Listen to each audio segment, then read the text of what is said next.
Bonjour à tous et bienvenue dans Pod Culture, un podcast où l'on parle de pop culture. Moi, c'est Benji et je suis accompagné de Flo. Salut. De Mathieu. Salut tout le monde. Et de Clément. Et salut, ça faisait longtemps, dis donc, ça fait plaisir. Ça fait longtemps effectivement, ça fait même qu'on a passé le nouvel an et on va se souhaiter à tous une excellente année, à vous autres auditeurs également. Et même si on a passé la date officielle, on dit qu'on fait ça. Voilà, on fait ça, ça me semble bien. Oui. D'ailleurs, aujourd'hui, pour cette nouvelle année, on a décidé de parler de personnages dans les œuvres de fiction. Qu'est-ce qui définit un antagoniste d'un protagoniste ? Quelles sont les nuances ? Ou alors, comment s'exprime la dualité entre les deux ? Mais avant tout, pour vous, qu'est-ce qu'un protagoniste et un antagoniste ? En effet, je pense que c'est important qu'on en parle un peu. En fait, pour moi, le protagoniste, c'est le personnage principal de l'œuvre, certes, mais c'est surtout le personnage à partir duquel on voit l'histoire. C'est-à-dire le point de vue qu'on adopte, c'est celui du protagoniste. Parce qu'effectivement, il peut y avoir beaucoup de personnages dans une œuvre et qui sont tous relativement importants. Mais le protagoniste, c'est surtout le personnage central, en fait. Peut-être pas le plus important, peut-être pas le plus intéressant, mais en tout cas celui qui est central. Qui est censé faire évoluer l'œuvre. C'est ça, finalement. En fait, celui dont les actions vont faire avancer l'intrigue, par exemple. Ouais. Celui qui a l'objectif principal de l'œuvre, celui qui, par exemple, je sais pas, on prend Hunter au pif, Gon veut retrouver son père, voilà. Ça en fait le protagoniste, ça en fait le principal sens de l'histoire, même si après ça part dans tous les sens, il y a toujours ce fil rouge là, quoi. C'est celui qu'on suit finalement, qui permet à l'histoire d'avancer et qui fait sens à l'histoire. C'est ça. Et à l'inverse, l'antagoniste, c'est celui qui va empêcher le protagoniste de réaliser son objectif, quoi. Ouais. L'idée, c'est ça. C'est là où il y a quand même beaucoup de nuances entre le protagoniste et l'antagoniste, ainsi que d'autres, entre les héros, les anti-héros, les héros maléfiques, etc., etc. Je pense que beaucoup de gens confondent protagoniste avec héros. Parce qu'un protagoniste, c'est le personnage principal indépendamment de son orientation morale. Après, je pense que aussi beaucoup de gens, en fait, quand ils disent le héros d'une œuvre, ils pensent à protagoniste. Ils pensent pas à héros dans le sens positif ou négatif. Il faut faire cette nuance-là aussi. Ouais, c'est ça, parce que techniquement, le héros, en fait, c'est un concept qui remonte, on va dire, jusqu'à la Grèce antique. Hein, le héros, techniquement, c'est un peu le demi-dieu, quoi. Donc c'est celui qui va être pétri de valeurs positives, de courage, de force, de machin, de tout ce genre de choses-là, de puissance, en fait. Et le héros, par définition, enfin, dans les histoires antiques, on lui attribue surtout beaucoup d'actes dits donc héroïques et de lutte contre les calamités, les bêtes divines, les trucs comme ça. Donc en fait, on a associé petit à petit cette idée-là de héros à celui de protagoniste, à celle de protagoniste, alors que un protagoniste, il peut aussi être mauvais, il peut aussi être même carrément maléfique. Oui, c'est ce qui apporte les nuances. C'est ça qui est bon, c'est que ça apporte les nuances à l'ensemble. Parce que justement, tu parlais de héros. Avec le terme de héros, on peut reprendre l'écrit qu'il y a eu sur le héros aux 1000 visages, qui a servi à un nombre assez incroyable d'écritures de scénarios, notamment les Star Wars. Ou les Harry Potter. Ou les Harry Potter, oui. Ou le Seigneur des Anneaux. C'est vraiment le héros basique qui doit aller d'un point A à un point B en ayant une épée magique, en ayant un mentor, le mentor qui disparaît, etc., etc. Mais tout ça, c'est le héros en tant que tel. Voilà, le héros qui est souvent du coup associé à un protagoniste, en fait. C'est le protagoniste, oui, c'est souvent ça. Qui va avoir ce rôle-là de héros. Mais là, ce qui nous intéresse, nous, en tout cas pour l'enregistrement de ce podcast, c'est l'entièreté du protagoniste, qu'il soit bon ou mauvais, et de surcroît, l'antagoniste également. Je pense qu'on a établi une bonne, ne serait-ce que déjà une bonne base pour se lancer dans ce dont on veut parler, ce dont on veut échanger. Et Clément, écoute, je t'invite à nous parler un peu des protagonistes et des antagonistes dont tu aimerais nous parler. Ouais, merci. En fait, je voulais vous parler, moi, d'abord d'un protagoniste que je n'aime pas. C'est souvent ici, on parle de ce qu'on aime et on ne répand qu'amour et bonheur. Mais là, j'avais envie de vous parler justement d'un truc que j'aime pas, pour essayer de vous expliquer en quoi c'est dangereux de juste se réduire à la notion de protagoniste, en fait. De dire ce personnage est le héros sans mettre un vrai personnage derrière, en fait, un vrai effort d'écriture. Et pour ça, j'ai envie de vous parler du personnage de Kirito, qui est donc le protagoniste de Sword Art Online, qui est donc originellement une série de romans, qui a été ensuite adaptée en animé avec le succès qu'on connaît. Et en fait, Sword Art Online, très rapidement pour ceux qui ne connaissent pas, ça parle d'un jeu de rôle en ligne massivement multijoueur dans lequel les personnages se retrouvent piégés. Donc en fait, ils se retrouvent tous immergés dans un monde de jeux de rôle en ligne, et ils peuvent plus sortir, et la mort dans le jeu équivaut à la mort dans la vraie vie. Voilà, c'est le pitch très basique. Et j'aime beaucoup cette série, l'auteur a fait beaucoup d'efforts pour renouveler l'intérêt de l'œuvre après ce premier arc scénaristique. Donc c'est pas la question, j'aime bien Sword Art Online, mais j'aime pas du tout son protagoniste. Parce que Kirito, en fait, c'est déjà un personnage au design assez plat, je trouve. Enfin, visuellement, il a rien qui ressort vraiment, et en termes de personnalité, il a rien non plus qui ressort vraiment. C'est le héros, quoi. C'est-à-dire, il est gentil, il protège la veuve et l'orphelin, il combat le méchant, il gagne, voilà, c'est à peu près tout. Ses actions font avancer l'histoire parce que c'est grâce à lui que les événements se débloquent, que les boss des différents niveaux sont battus, entre autres. Hein. Et voilà, effectivement, il fait ça. Mais est-ce qu'il y a grand-chose derrière ? En plus, je ne trouve pas. En fait, ce qui est très étrange dans le personnage de Kirito, c'est que déjà, il est super fort de base. Alors, c'est un peu expliqué vite fait, mais le problème, c'est qu'il est trop fort. Il n'a jamais de vraies difficultés en combat. Et le tout sans que ce soit... sans qu'il y ait de notion de progression, quoi. Le mec, dès le départ, il est très fort, puis il est toujours très fort tout au long de l'histoire. Et il y a autre chose aussi qui m'embête beaucoup, c'est que ce personnage, il est genre adulé de tout ce qu'il y a autour de lui. C'est-à-dire les mecs vont le trouver super fort, machin. Les filles vont tous être amoureuses de lui, soit en secret, soit ouvertement. Alors que pour moi, il n'y a pas vraiment d'intérêt, quoi. Enfin, je veux dire, le personnage, en fait, on essaie de nous faire croire qu'il est super parce que tout le monde autour de lui dit qu'il est super. Et pour moi, ça dénote d'un manque d'écriture, quoi. Enfin, clairement, il y a deux biais qui nous font aimer un personnage, c'est l'identification ou l'admiration. Et là, je me dis, l'auteur, en fait, il n'a pas trouvé mieux que de faire admirer son perso par les autres persos pour nous faire croire qu'il est admirable. Alors qu'en fait, moi, je m'ennuie juste avec ce perso, quoi. Enfin, les autres personnages de Sword Art Online sont vachement plus intéressants que lui, quoi. C'est le cliché même du protagoniste / héros qui n'a finalement, lui, rien d'intéressant. C'est ça, et c'est même un cliché qu'on retrouve dans beaucoup de mangas shonen, pas super bien écrits, où on a juste ce héros qui fait des trucs, et puis ça s'arrête là, quoi. Donc je pense que s'arrêter au simple fait qu'un protagoniste soit juste le héros, c'est dangereux et c'est pas intéressant, quoi. Il faut vraiment écrire un vrai personnage derrière qui sort de sa fonction pour qu'on puisse avoir un bon protagoniste. Ouais, et heureusement qu'il n'y a pas que des mangas dans cette trempe-là. Et ça me fait penser par ailleurs que tu peux aussi nous parler d'un autre manga dont tu souhaitais parler un peu. Tout à fait. On va en parler un petit peu pendant cette émission. Ouais. Qui pour lui, par contre, a tout d'un héros et tout d'un protagoniste qui lui est intéressant. Ne serait-ce que par ses faiblesses et autres. C'est ça. Moi, j'ai envie aussi de vous parler beaucoup de JoJo's Bizarre Adventure.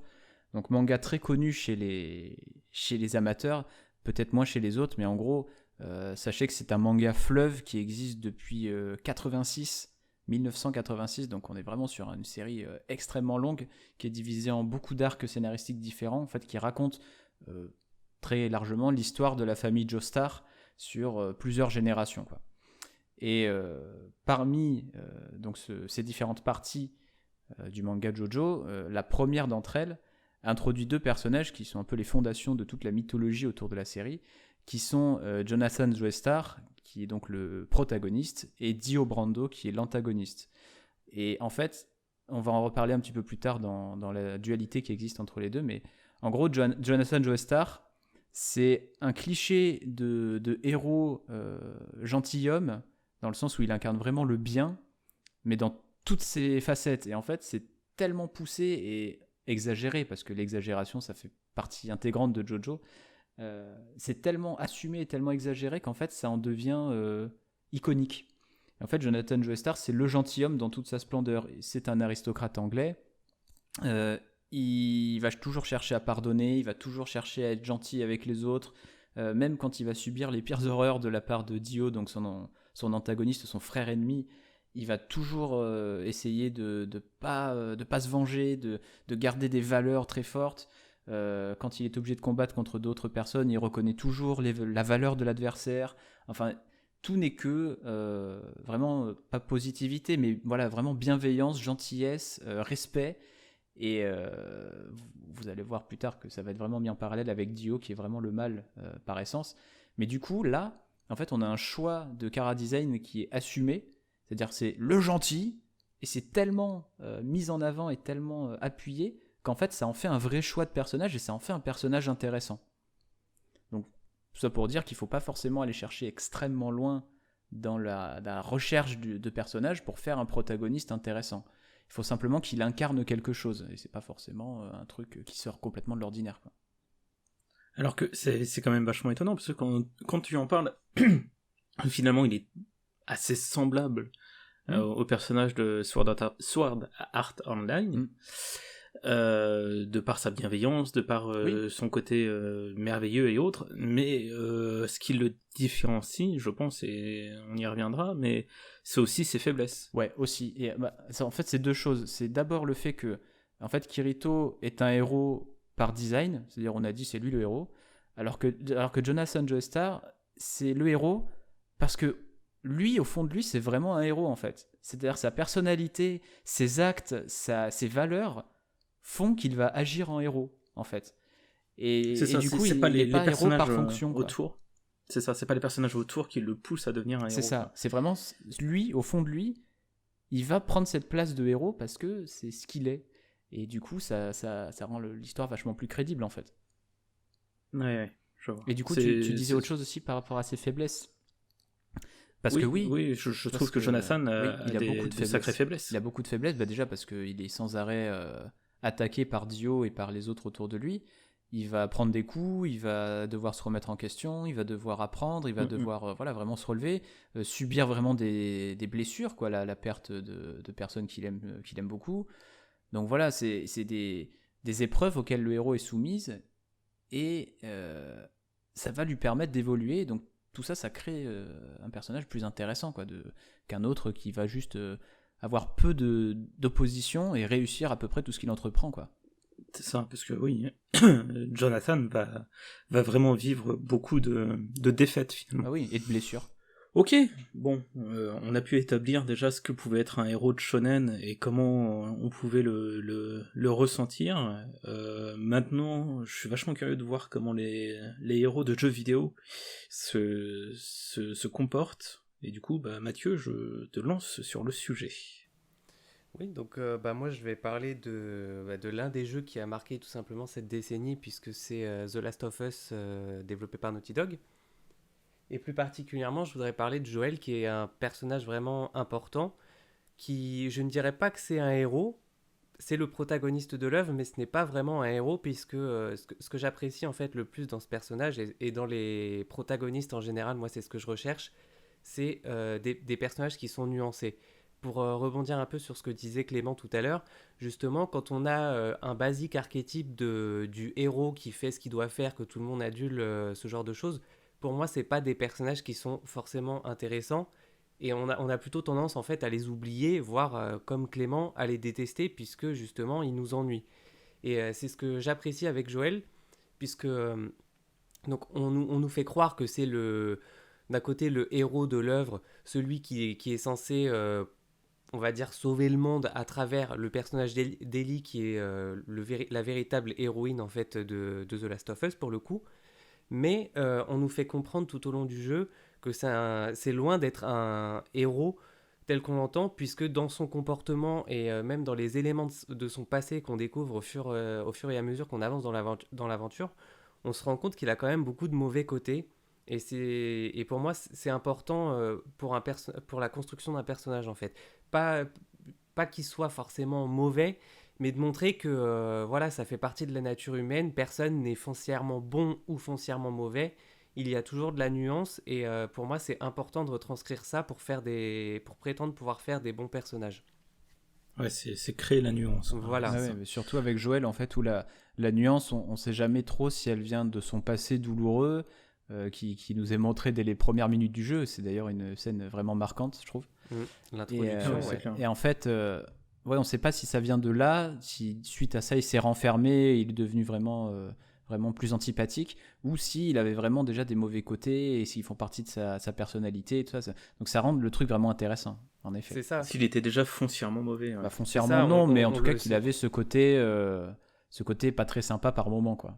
Voilà, on le sait pas, parce que nous, quand on le rencontre, en fait, donc dans l'introduction, on le voit en tant que père, et c'est le jour qui précède l'épidémie, enfin, le moment où l'épidémie commence à se déclencher, donc ça se passe à peu près en quelques heures avant, et on découvre en fait un homme tout à fait normal, un père qui rentre du boulot, qui est exténué, c'est son anniversaire, il passe un moment de complicité avec sa fille.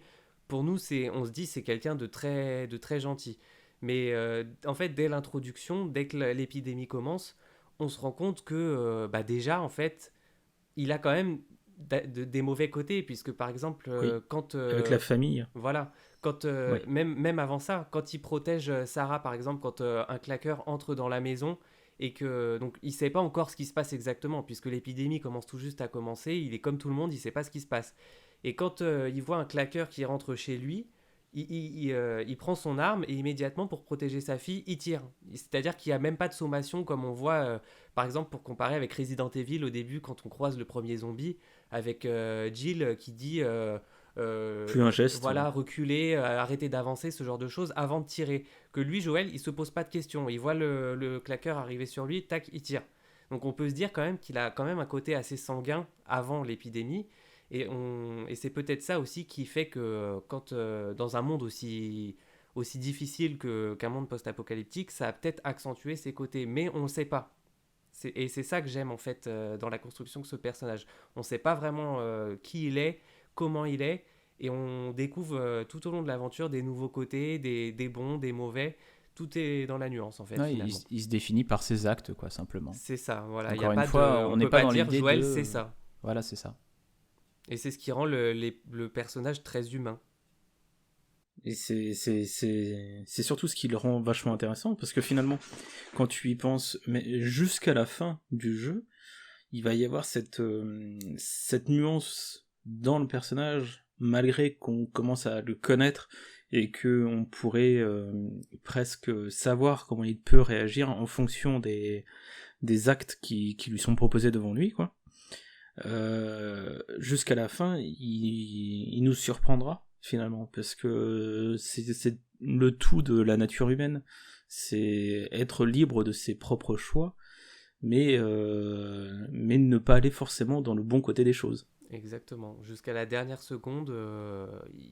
En fait, c'est typiquement, on pourrait essayer de prévoir ses comportements, mais c'est là ce qui fait toute la nuance du personnage, c'est qu'en fait, il a un côté imprévisible. C'est-à-dire qu'à des moments, on va se dire, il va forcément réagir comme ça, et en fait, il va pas du tout réagir de la manière dont on l'attendait. Et inversement, à un autre moment, on se dit, vu qu'il a réagi comme ça avant, cette fois-ci, il va réagir de cette manière. Et en fait, il prend le contre-pied et il réagit de la manière dont on l'attendait précédemment. Donc, en fait, c'est en fonction de chaque situation, de l'évolution vraiment du rapport qu'il a avec le monde qui l'entoure, avec les personnages qui l'entourent, que le personnage et que même tout l'univers de The Last of Us se définissent, en fait.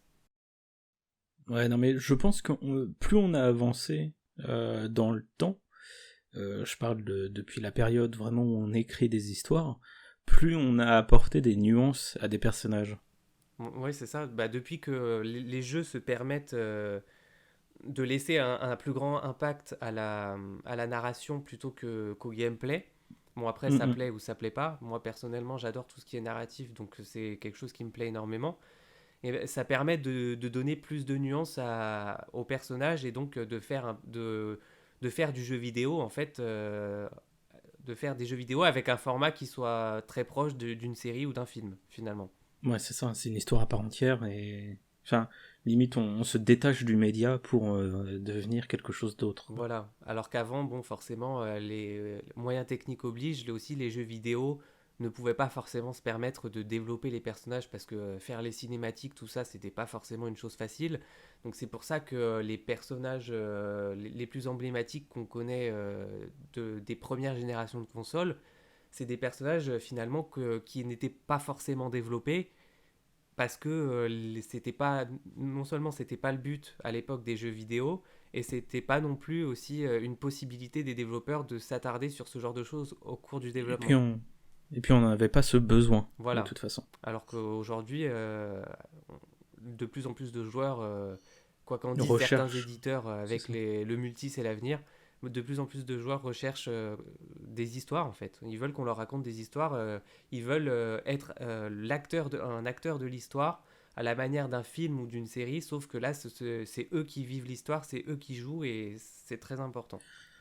Et tout ça, pour revenir à notre sujet, tout ça à travers des personnages de différents bords, qu'ils soient prota ou antagonistes. Voilà, et qui gagnent en profondeur dans un cas comme dans l'autre. C'est ça. On a parlé d'animation et de manga, on a parlé de jeux vidéo, et je vais inviter Flo et Clément à s'exprimer sur la littérature cette fois. Parce que je pense qu'il y a des choses à dire, surtout vis-à-vis de l'époque à laquelle l'œuvre dont ils vont parler est sortie. Et on va pouvoir voir, en tout cas, ou analyser rapidement si justement les nuances entre les personnages datent d'il y a un moment, ou si c'est vraiment que récent. Alors j'ai envie de dire non, parce que je vais parler de mon auteur préféré, Victor Hugo, qui a tout de suite inventé et puis donné vie à des personnages très nuancés. Et moi j'aimerais parler vraiment de mon protagoniste, de mon personnage principal, du moins préféré de toute la littérature confondue, c'est Claude Frollo dans Notre-Dame de Paris. Et Clément et d'autres personnes pensent et me diront que bon, c'est pas forcément le protagoniste. C'est vrai que Notre-Dame de Paris, t'as beaucoup de personnages différents. C'est difficile de savoir quel est le plus important. Clément, pour toi, c'est quoi ton point de vue sur le sujet ? En fait, il va y avoir pas mal de gens qui vont associer Notre-Dame de Paris au Disney déjà, au Bossu de Notre-Dame, et dans le Bossu de Notre-Dame, c'est Quasimodo le protagoniste. Il y a assez peu de débats, je pense, dessus. Mais dans Notre-Dame de Paris, le roman, enfin vraiment, j'ai l'impression que le temps est équitablement réparti, en fait, le temps de point de vue entre chaque personnage. Peut-être que Frollo, effectivement, en a un peu plus, mais de mon souvenir, c'est surtout le quatrième personnage qui n'existe pas dans le film d'animation. Je me souviens plus de son nom d'ailleurs, mais Gringoire, voilà, c'est plus lui en fait le protagoniste. C'est plus lui qui va vivre plein de choses, et en fait les autres personnages autour vont être des éléments de l'histoire et chacun va être développé. Mais moi, mon avis, ce serait peut-être lui en fait le protagoniste. Mais parallèlement, c'est le personnage le moins intéressant du coup. Gringoire, c'est le premier narrateur. Enfin, c'est pas un narrateur, disons que c'est le premier personnage dont tu suis le point de vue. Et c'est vrai que Notre-Dame de Paris, c'est un roman assez choral, tu passes d'un personnage à un autre. Néanmoins, de mon point de vue, et pour avoir quand même bien étudié la question, je pense que Claude Frollo est le personnage qui revient le plus, qui prend de plus en plus d'ampleur au fur et à mesure que l'histoire se déroule. Pourquoi ? Parce que c'est peut-être pas le seul personnage, mais en tout cas c'est le personnage dont tu suis le plus le point de vue. C'est celui qui évolue le plus aussi. Ce que je veux dire, c'est que c'est peut-être le seul personnage qui te fait des monologues aussi longs où il te raconte ses états d'âme, ce qu'il ressent, pourquoi il évolue, bon, on va le dire en mal. Tandis que les autres personnages, en particulier Quasimodo et Esmeralda, qui sont pourtant les protagonistes du Disney, bah en fait, je trouve qu'on n'a pas tant que ça leur point de vue. Enfin, on l'a de manière différente en tout cas. C'est vrai. T'as plus en fait oui, tu les suis comme des personnages de l'histoire qui vont agir, mais oui, qui vont agir selon un peu le rôle qui leur a été attribué. Et il y a moins d'évolution dans ces personnages-là que dans le personnage de Frollo, oui. Après, j'ai envie de dire que le protagoniste du roman, bah, c'est la cathédrale Notre-Dame de Paris. Oui, on peut partir là-dessus aussi, c'est vrai. C'est là où on se pose la question, est-ce qu'on est obligé d'être sur un personnage en tant que tel ? Bah oui, c'est un peu comme... on va rester dans la littérature, mais dans Au bonheur des dames d'Émile Zola, beaucoup diront que le protagoniste de ce roman-là, c'est le magasin en fait, dans lequel se passe l'histoire, qui s'appelle donc Au bonheur des dames. Et en fait, tous les personnages du roman ne vont faire que graviter autour du magasin et y vivre un peu tout ce qui se passe dans le livre. Et donc c'est pas du coup pas impossible de considérer qu'un protagoniste ça peut être un bâtiment en fait, un lieu. Oui.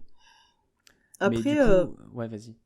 Pour Notre-Dame de Paris, ce qui est clair et net, c'est que Victor Hugo il cherchait à dénoncer tous les travers de l'Église.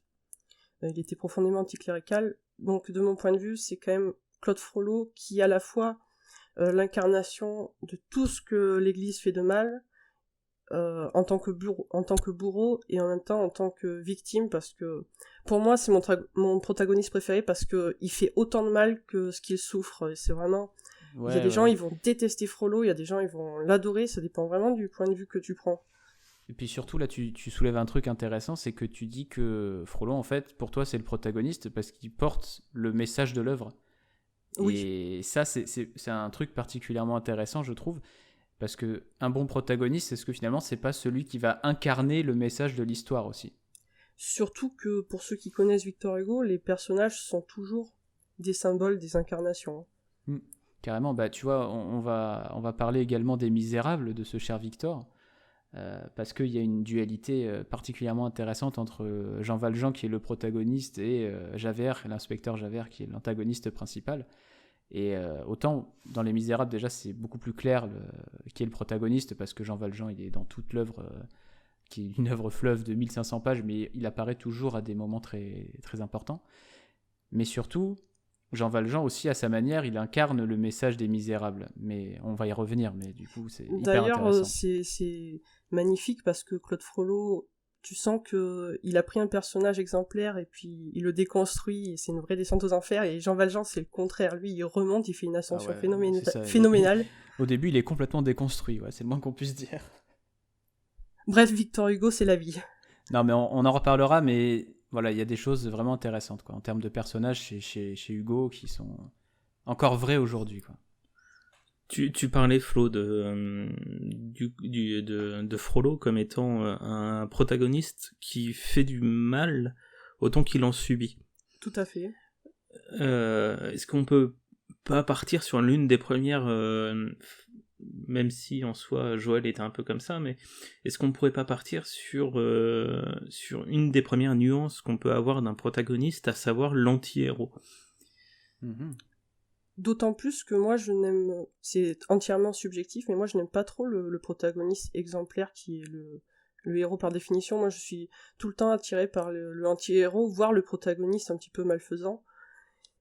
Et après c'est vrai qu'il y a différentes manières de présenter le anti-héros. C'est vrai que souvent, pour que ce soit un protagoniste, il faut qu'il ait des circonstances atténuantes ou du moins des raisons qui expliquent qu'il agisse ainsi.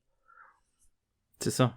Ou alors le fait qu'il soit rattrapé en fait par l'immoralité de ses actes pour prouver qu'il y a quand même une morale dans l'histoire. Parce que ça reste à vérifier, mais je suis pas sûr qu'il y ait beaucoup d'œuvres, tout support confondu, où le protagoniste c'est juste quelqu'un de pourri, mais sans rien qui puisse te permettre de t'identifier à lui en fait. En fait, souvent, soit tu pars d'un protagoniste pourri, on va dire, pour reprendre le terme, et en fait il va évoluer vers quelque chose de plus humain, ce qui va aider quand même le public à s'attacher à lui, soit il va vraiment être pourri, et auquel cas il va être puni pour ça. C'est ça. Donc ça me fait penser justement au Boulevard de la Mort. Pour ça ressort d'un protagoniste. Je te remercie de trouver un exemple parce que j'en cherchais. Je me dis, est-ce qu'on peut aimer suivre une œuvre où le protagoniste est vraiment entièrement négatif ? On peut parler de Boulevard de la Mort, et moi j'en ai même 2 autres en tête là, donc on pourra pouvoir enchaîner. Mais tu enchaîneras juste après. Mais non, c'est vrai que le Boulevard de la Mort, il est vachement intéressant pour ça, parce que Mike, qui est un ancien cascadeur de films d'action, il s'avère être le protagoniste de l'histoire, mais malgré tout, dans tout ce qu'il fait de bien dans l'histoire, on peut pas trouver quelque chose de bien. Il fait rien de vraiment moral ou qu'il associerait à à quelque chose d'héroïque. C'est ça. C'est ça, le seul kiff que lui a et qu'il partage pleinement avec le spectateur, puisque à 2 reprises, on a un cassage de 4e mur qui est ultra violent, mais qui est magnifique, où le personnage s'en vient à regarder la caméra, donc qui finalement qui nous regarde nous, pour partager son petit kiff, quoi, parce qu'il a un sourire à ce moment-là, où en fait il en vient, lui, tout le long de l'histoire, à vouloir tuer des jeunes femmes, parce que c'est son kiff. Mais pour autant, c'est lui le protagoniste de l'histoire. Parce que si on suit la définition même que tu donnais au tout début de ce podcast, Clément, tu disais que l'antagoniste, lui, vient mettre des bâtons dans les roues de ce que veut accomplir le protagoniste. Et justement, dans le film Le Boulevard de la Mort, ce sont un deuxième groupe de filles qui viendra vous mettre des bâtons dans les roues. Et c'est très drôle parce que, étant donné que c'est avec des voitures, qu'est-ce qu'on se marre. Oui. Ils viendront mettre donc des bâtons dans les roues pour Mike, en l'empêchant de continuer à sévir. Ouais. Et donc, est-ce que fait Tarantino dans ce film-là? Je sais pas si on a rappelé que c'était un film de Quentin Tarantino. Oui, tu l'as dit tout à l'heure. Ouais. Okay. Et donc, et ce qu'il fait là, c'est vraiment retourner le prisme. C'est-à-dire, le protagoniste, il est mauvais, et l'antagoniste, il est gentil.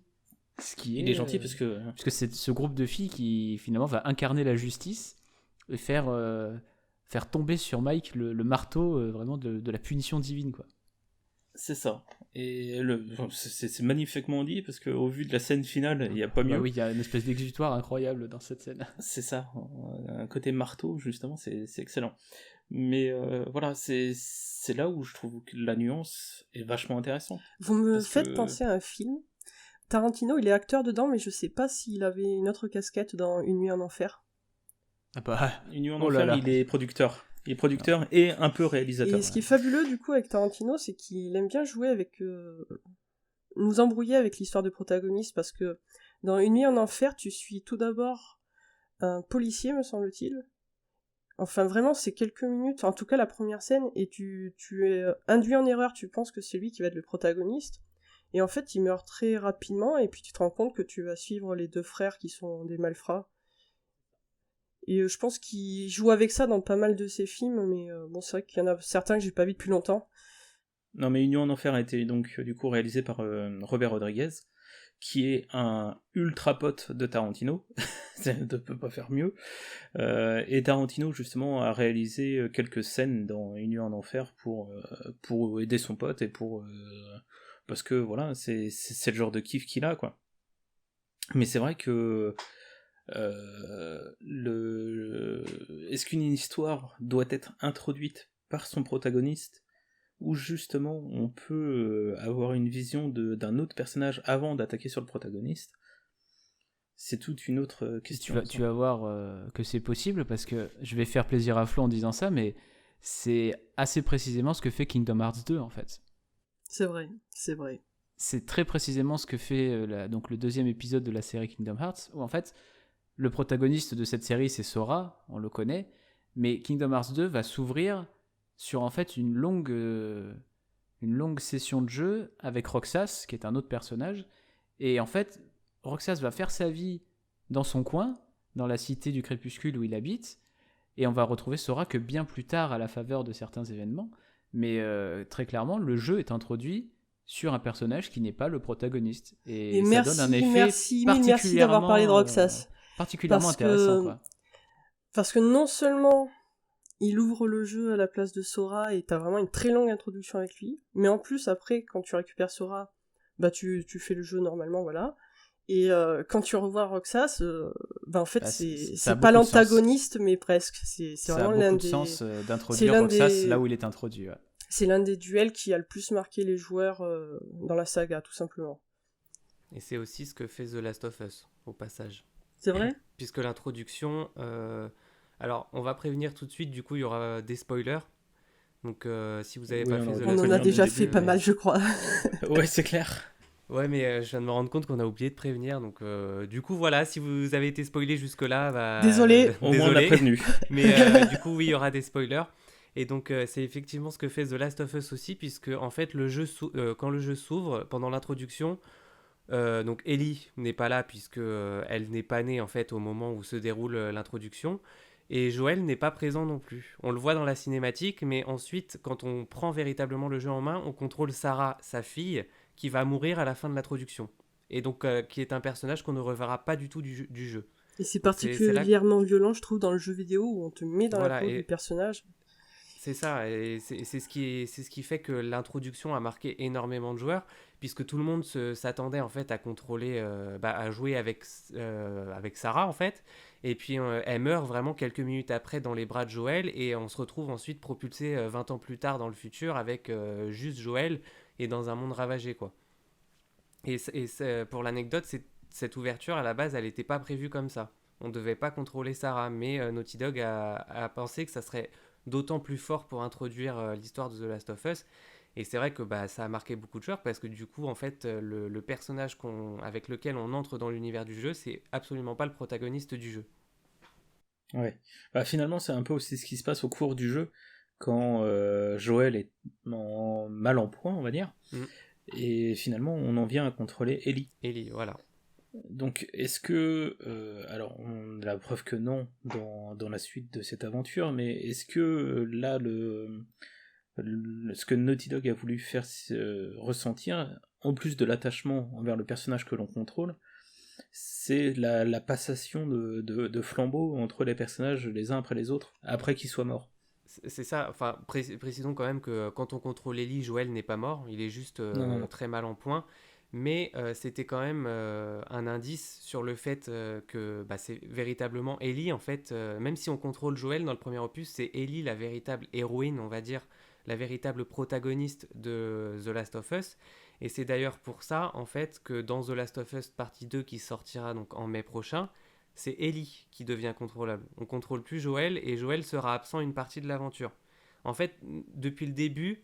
Naughty Dog avait en quelque sorte prévu que ce soit Ellie le personnage le plus important. Et tout ça va prendre encore plus d'ampleur dans la deuxième partie du coup. Je vais pas développer parce que je pense pas que vous l'ayez tous fait, mais tout ça, ça me fait penser à la fin de The Walking Dead saison 4 dans le jeu Telltale. Hein. Exactement, oui. Aussi. Tout le monde pense, tous ceux qui l'ont fait pensent à cette petite passation qui donne des frissons. Après, vu qu'on a dit qu'on pouvait spoiler, je pense que tu peux être clair moi, sur j'ai fait que les deux premières parties, mais je pense pas la dernière est excellente. Ouais, donc du coup l'exemple est parfait parce que tu incarnes Clémentine qui veille sur AJ tout au long de l'aventure, et forcément tu penses au schéma Lee et Clémentine qui se répètent, hein, sauf qu'elle est passée un petit peu dans le rôle de la mère, ou de la grande sœur du moins, et puis vers la fin, Clémentine est gravement blessée, et paf, on te met dans la peau de AJ, et puis là tu pleures, en fait, tu dis, bon voilà ce qui arrive à Clémentine, et le gameplay est totalement au service de l'importance du protagoniste ou non, en fait. C'est là où on voit les constructeurs, enfin les développeurs de jeux, où on les voit justement vouloir jouer avec nos ressentis et nos émotions vis-à-vis d'un protagoniste qui lui est très bien écrit, à contrario de SAO, pour revenir dessus, mais où justement à partir du moment où tu écris très très bien ton protagoniste, qu'il fasse des actes mauvais ou non, on arrive à avoir un attachement assez profond avec ce personnage. Ouais, c'est ça, parce que par essence, au point de s'impliquer. Par essence, en fait, le protagoniste, c'est le personnage avec lequel on va passer le plus de temps. Donc, plus on passe du temps avec un personnage, plus on va en comprendre les subtilités, si elles existent, et ça va nous permettre de mieux le percevoir, mieux l'identifier, mieux le comprendre, et voilà, même si on ne le pardonne pas forcément, on va le comprendre. D'ailleurs, j'ai un exemple de personnage qui m'est venu comme ça, parce que tout à l'heure vous parliez donc des personnages qui sont foncièrement mauvais, et c'est vrai qu'on n'en a pas beaucoup. Par contre, on a quand même beaucoup de personnages qui sont mauvais, mais comme vous disiez, auxquels on s'attache parce qu'ils ont des côtés plus humains qui fait qu'on... d'un côté, on comprend comment ils fonctionnent. Et ça me fait penser à Norman Bates, en fait, tout simplement. Oui, dans la série Bates Motel, donc qui dure 5 saisons et qui est en fait un préquel au film Psychose d'Alfred Hitchcock.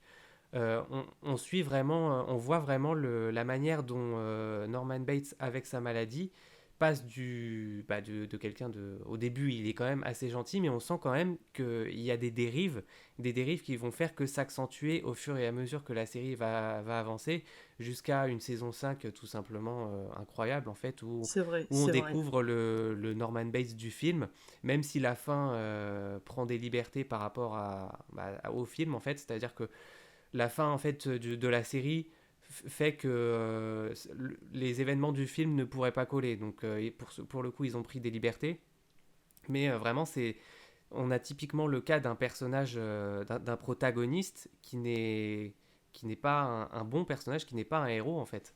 D'ailleurs, Psychose, la scène de la salle de bain a marqué les esprits parce que Hitchcock nous avait présenté le personnage féminin, je sais plus comment elle s'appelle, comme le protagoniste, et puis elle se fait tuer à la moitié du film, et puis on repart sur un autre protagoniste. Exact, c'est ça. C'est vrai. Et justement, ça tombe bien que tu parles de ce personnage-là, Mathieu, parce que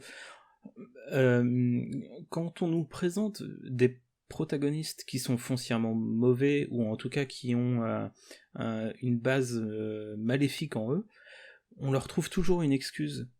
Là, c'est la maladie qu'il a, par exemple.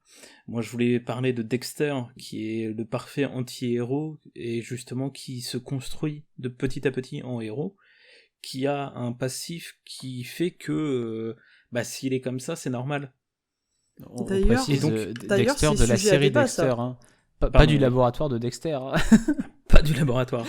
Non. Donc Dexter, qui est finalement un tueur en série, mais qui... Alors déjà, où on apporte une nuance, parce qu'il tue essentiellement des tueurs en série, donc des gens qui ont fait des mauvaises choses, et derrière ça, la série va nous apprendre pourquoi il est devenu tueur, pourquoi il a ces pulsions de vouloir tuer.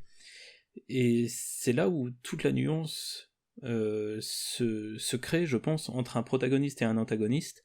C'est que le protagoniste, lui, a une excuse, entre guillemets. C'est sujet à débat, parce que le protagoniste, il a besoin d'une excuse, entre guillemets, comme tu dis, pour qu'on puisse continuer à le suivre.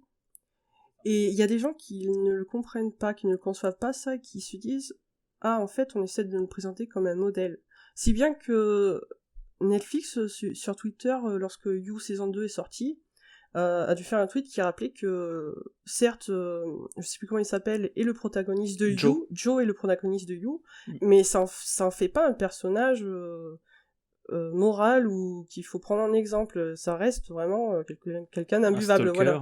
Ouais, c'est ça. Mais c'est justement ça qui est vachement intéressant, et c'est là où j'ai trouvé ça vraiment, mais pas terrible, pour You, c'est parce que justement, ils ont voulu apporter une excuse au fait que Joe est comme ça. Parce que dans son enfance, il a été maltraité, machin, etc. On s'en fout, on n'avait pas besoin de savoir ça, en fait, je pense. Puis surtout, même si t'as été malheureux dans ton enfance, tu ne tues pas les gens, quoi. C'est ça. Tu les enfermes pas dans des cages.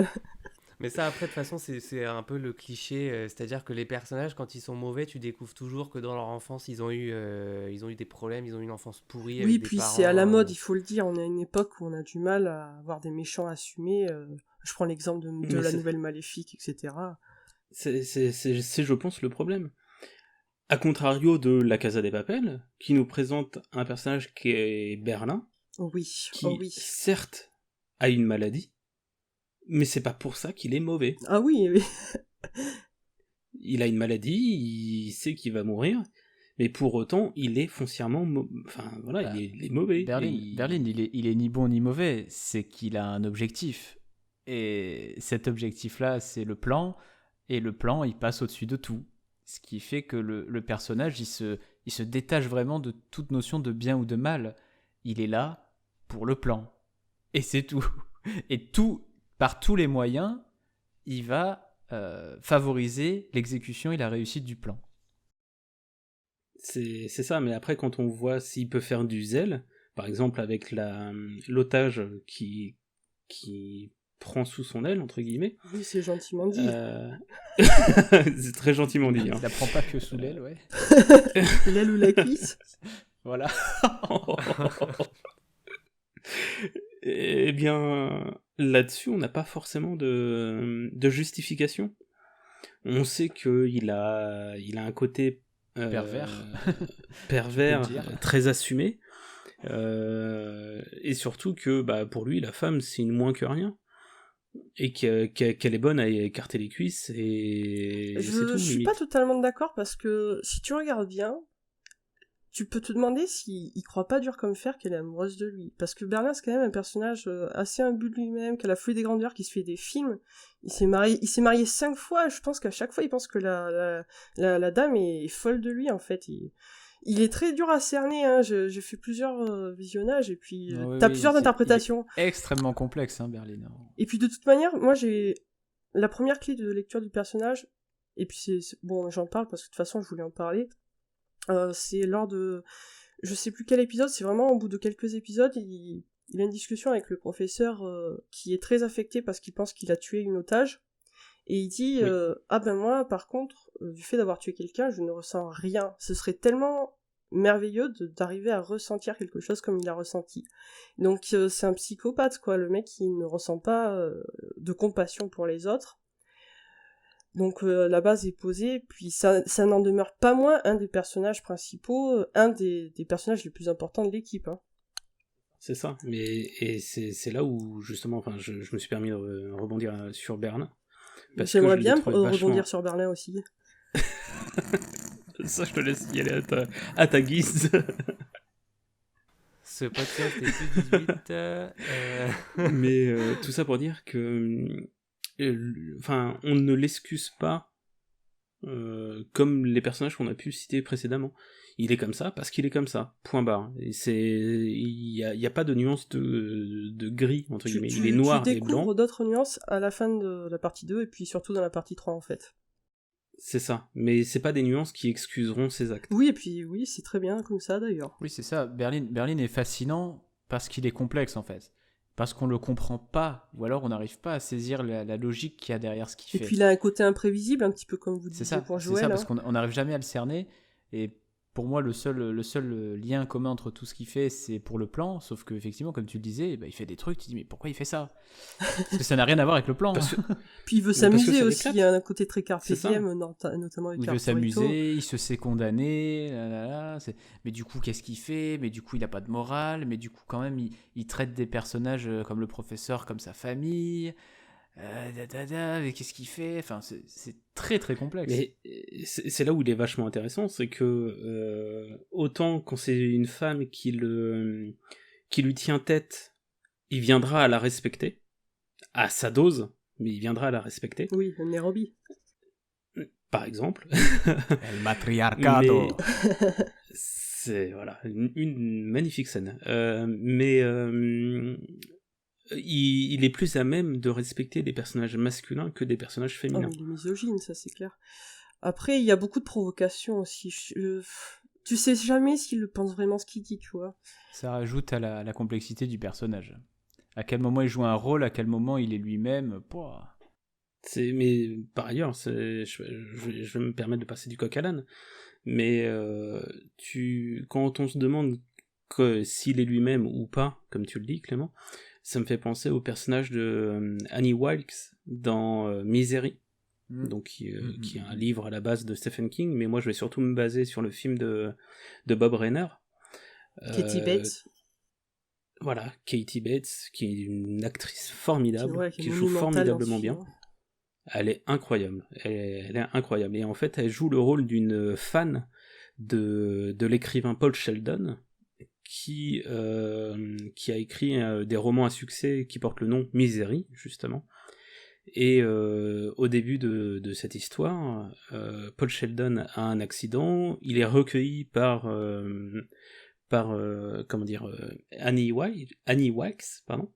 Et de là s'ensuit l'histoire où justement on va commencer à avoir la nuance de ce personnage qui est Annie, en voyant à quel point elle est finalement mauvaise et pourquoi elle part dans l'antagoniste le plus total pour cette histoire, parce que elle va empêcher totalement Paul Sheldon à s'échapper, et elle va le retenir captif au point de le Ça fait torturer. très mal. Ça fait très très mal. Elle défonce les pieds au marteau, c'est ça? C'est ça, ouais. À la masse. À la masse. Entre autres, oui. En plus de la violence psychologique. J'ai des souvenirs assez vagues du film, mais ce qui me semble qu'il y a des scènes où elle va être atroce avec lui, elle va le torturer, et au contraire, il y a des scènes où elle va être assez douce. Il y a une bipolarité totale, mais en fait, tout ce qu'elle fait, c'est pour le garder avec lui. En fait, tout ce que fait Annie Wilkes, c'est s'attacher à Paul Sheldon, soit en jouant le rôle de la mère protectrice, ou en jouant le rôle de la folle qui va... en fait, c'est encore différent. Je pense que même à chaque fois qu'elle torture Paul Sheldon ou qu'elle le blesse, elle doit lui dire que c'est pour son bien ou un truc comme ça. Et qu'elle l'aime. Ouais. Donc c'est sûr. Ce qui fait totalement penser d'ailleurs j'avais oublié ce détail. Ce que disait Clément. Mathieu, pardon. Tu savais comme je t'aime, je crois, elle lui dit. Mais c'est ça, parce qu'en fait, à la base, elle est fan du travail de Paul Sheldon, c'est ça. C'est ça, oui. C'est ça, c'est un délire. Et en fait, pour elle, le fait de l'avoir trouvé... En fait, c'est même peut-être pas elle qui l'a trouvé, en fait. Peut-être que non, c'est un accident de voiture. Mais du coup, c'est ce que me disait Mathieu. C'est ce que disait Mathieu, et je trouve que ça rejoint parfaitement Bates Motel, dans le côté bipolarité du personnage que l'on suit. Avec comment il s'appelle Norman. Oui, parce que Norman, le mal qu'il fait, c'est... D'une certaine manière, il le fait pas volontairement, il le fait seulement quand il est... Alors que Annie, c'est pareil. Elle est aussi bien gentille par moment, mais encore une fois, c'est pour servir ses propres intérêts. Mais elle peut devenir le diable en personne l'instant d'après, quoi. Après, c'est quand même bien de préciser quand même que Norman, lui, ne se rend pas compte lui-même de ce qu'il fait. C'est vraiment la schizophrénie à l'état pur, c'est-à-dire que quand il fait ses crimes et quand il fait toutes ses horreurs, il n'en a pas conscience. Quand il redevient le Norman Bates à la base... c'est vrai qu'il a des amnésies. Voilà, il a des amnésies. Alors, je crois qu'il ne les garde pas. Faut admettre que sa mère ne l'aide pas beaucoup. En fait, toute sa maladie se déclenche à partir de sa mère, en fait. Sa mère, c'est l'élément déclencheur, et c'est pour ça que dans le film, quand sa mère est morte, du coup, il va se déguiser en elle, en fait. C'est parce que dans la série, comme ça nous est présenté, sa mère, elle a un amour incroyable, presque incestueux, en fait. On nous fait comprendre à plusieurs reprises que c'est presque incestueux. Alors, je sais pas si ça l'est vraiment, hein, mais c'est à la limite. C'est suggéré des fois, il me semble. Voilà, c'est très suggéré, mais on voit jamais précisément si le cap a été passé ou pas. Mais c'est du coup, en fait, cet amour qui va véritablement étouffer Norman et qui fait que quand il va perdre la boule, en fait, il va prendre la personnalité de sa mère. Et c'est sa mère, en fait, il se torture lui-même à partir de la personnalité de sa mère. C'est là toute la difficulté, en fait, du personnage. Mais il n'en a pas conscience au début. Tout ce qu'il fait, il ne sait pas que c'est lui qui le fait. Parce que le truc, c'est que moi, le Bates Motel, j'ai vu que le premier épisode, et j'avoue que il y a plein de choses qui m'ont fait décrocher, notamment l'écriture des personnages. Tu parlais justement... Ouais, je sais pas pourquoi, j'ai pas accroché. Les personnages m'ont gonflé, en fait. Si je me souviens bien, les premiers épisodes sont pas très subtils par rapport au reste. En fait, c'est une série qui s'améliore au fur des saisons. Et c'est vraiment l'apothéose, c'est la saison 5 où là, ça envoie vraiment du lourd. Hein. D'accord, ouais. Parce que justement, tu parlais du côté incestueux. Dans ce premier épisode, je me souviens que Norman a un crush pour une jeune fille, que celle-ci va l'inviter, ou un truc comme ça, pour sortir avec elle. Et sa mère est contre ça. Elle veut pas laisser sortir Norman, quoi. Oui, c'est ça. Elle étouffe son fils, en fait. Elle veut qu'il soit à lui. Et Norman, lui, il veut vivre sa vie. Et c'est petit à petit ce qui va commencer à déclencher ses crises de... Un petit peu. Comme dans Misery, quoi. Un petit peu comme dans Annie Wilkes. Et puis, d'ailleurs, juste j'en profite du coup pour revenir sur Annie Wilkes et en fait réfléchir 2 secondes à qu'est-ce qui fait d'elle un antagoniste aussi marquant. On disait tout à l'heure que l'antagoniste, il avait son objectif principal, c'était de contrecarrer celui du héros, en l'occurrence, enfin du protagoniste. Et en l'occurrence, donc l'objectif de Paul Sheldon, c'est de sortir, et l'objectif d'Annie, c'est qu'il sorte pas. Et en fait, ce qui fait d'elle, outre sa personnalité et la violence à laquelle elle peut en arriver, ce qui fait d'elle un antagoniste marquant, c'est que elle est particulièrement douée dans le fait d'empêcher Paul Sheldon d'atteindre son objectif. Ah bah elle le fait littéralement, elle. et du coup on peut faire peut-être la transition vers les antagonistes, parce que jusqu'à présent on avait beaucoup parlé de protagonistes, mais il y a des choses très intéressantes à voir aussi de l'autre côté. Et c'est vrai. Le premier aspect qui fait d'un antagoniste un bon antagoniste, c'est sa capacité à contrecarrer le protagoniste. C'est ça. Et Annie Wilkes en est un parfait exemple. Justement, Annie, elle, est une pure psychopathe. C'est-à-dire que, alors, dans le côté,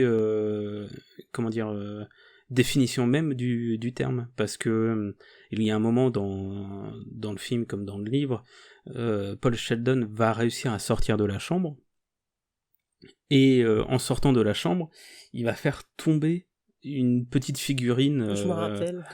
en porcelaine. Bon, coup de bol, il arrive à la rattraper au dernier moment. Sauf qu'il la met dans le mauvais sens. Il la remet dans le mauvais sens. Et c'est le genre de choses qu'un... Mais c'est ça. Parce que nous, on comprend, parce qu'on a eu un foreshadowing juste avant, qui nous montrait comment était la figurine. Et c'est ce qui fait même... c'est ce qui fait d'une psychopathe qu'est Annie. C'est-à-dire que c'est le genre de truc, un détail insignifiant, qu'elle va voir, parce que faut que sa vie soit rangée et cadrée au mieux. Et c'est justement tout l'intérêt, je pense, d'un bon antagoniste. Tu veux dire d'être attentif aux moindres détails ? C'est ça, et de pouvoir tout faire pour contrecarrer le protagoniste. J'ai une super transition, si ça vous va les enfants. Parce qu'il y a un antagoniste... Non, ça ne vous va pas. Non, tu t'arrêtes. On s'arrête là. De parler. Il y a un antagoniste dont je voulais absolument parler aujourd'hui. Et on va retourner sur JoJo's Bizarre Adventure, mais on va aller un petit peu plus loin dans la chronologie de la série. On avait un petit peu parlé de la première partie tout à l'heure. Là, en fait, je vais vous parler de la 4e partie.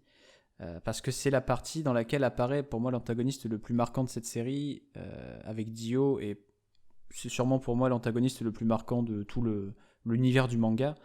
Celui-ci s'appelle Yoshikage Kira, et en fait, on parlait de l'antagoniste qui était attentif aux moindres détails justement pour que son plan se déroule sans accroc, et Yoshikage Kira, il est exactement là-dedans. C'est à nouveau un tueur en série, tiens donc.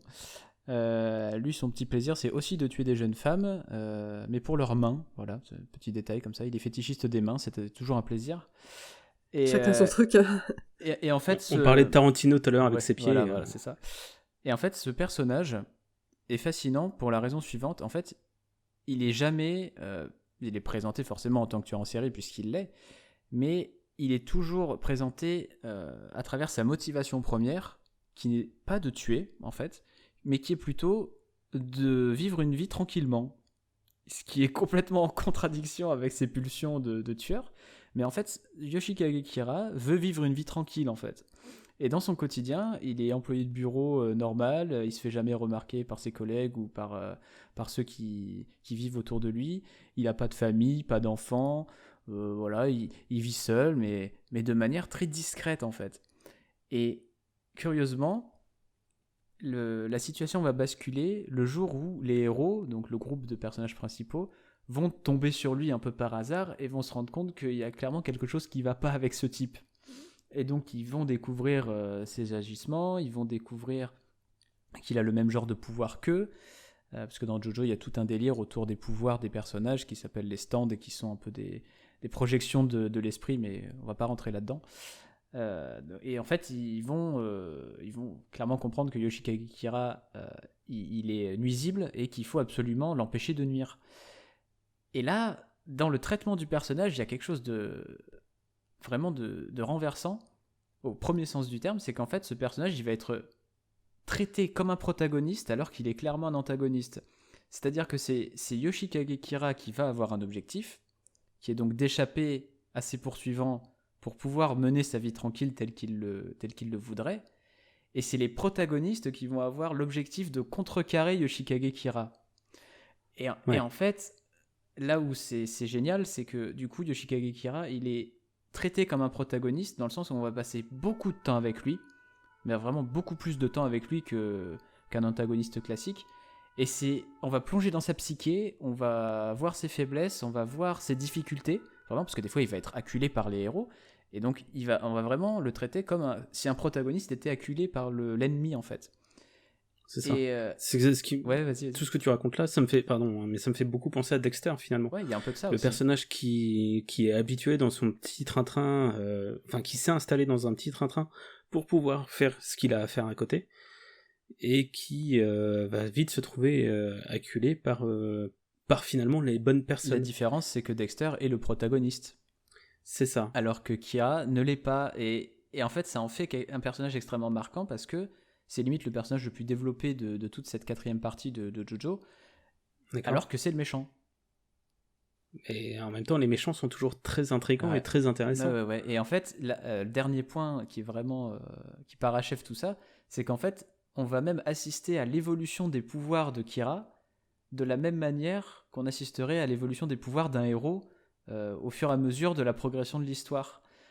Et vraiment, le parallèle est vraiment fait jusqu'au bout, et ça rend l'expérience déjà de lecture assez rafraîchissante pour un truc qui est sorti entre 92 et 95. Ma foi, ça force le respect, et vraiment de différent. Et c'est pour ça que je voulais en parler, et de dire que quand on joue avec les codes, vraiment ça peut produire des effets très inattendus et très étonnants en fait.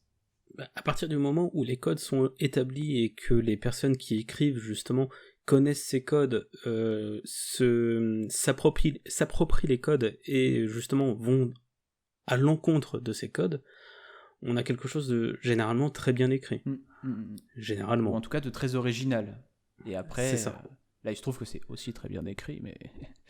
Parce que là, du coup, tu parles de lui comme étant un antagoniste à l'histoire. Je reviens avec mon parallèle à Dexter, où justement, à partir du moment où il va commencer à se trouver acculé face aux accusations qu'on a envers lui, les antagonistes vont devenir finalement la police, pour l'exemple de Dexter, parce que nous, le personnage que l'on suit, est ce tueur en série. Et donc, ce protagoniste, quoi. Donc c'est vachement intéressant de voir justement la façon dont on construit et dont on déifie ces antagonistes / protagonistes anti-héros. Mais parce qu'ils sont fascinants en fait. Ils explorent une partie de l'âme humaine, de la psyché humaine qu'on n'aimerait pas rencontrer dans la vraie vie clairement, mais qui du coup est très intéressante à explorer sur un plan théorique en fait, sur un plan fictionnel. Non mais c'est exactement ça. Pour ma part, j'aimerais vous parler d'un antagoniste qui casse tous les codes, et en même temps non. C'est Koro Sensei dans Assassination Classroom.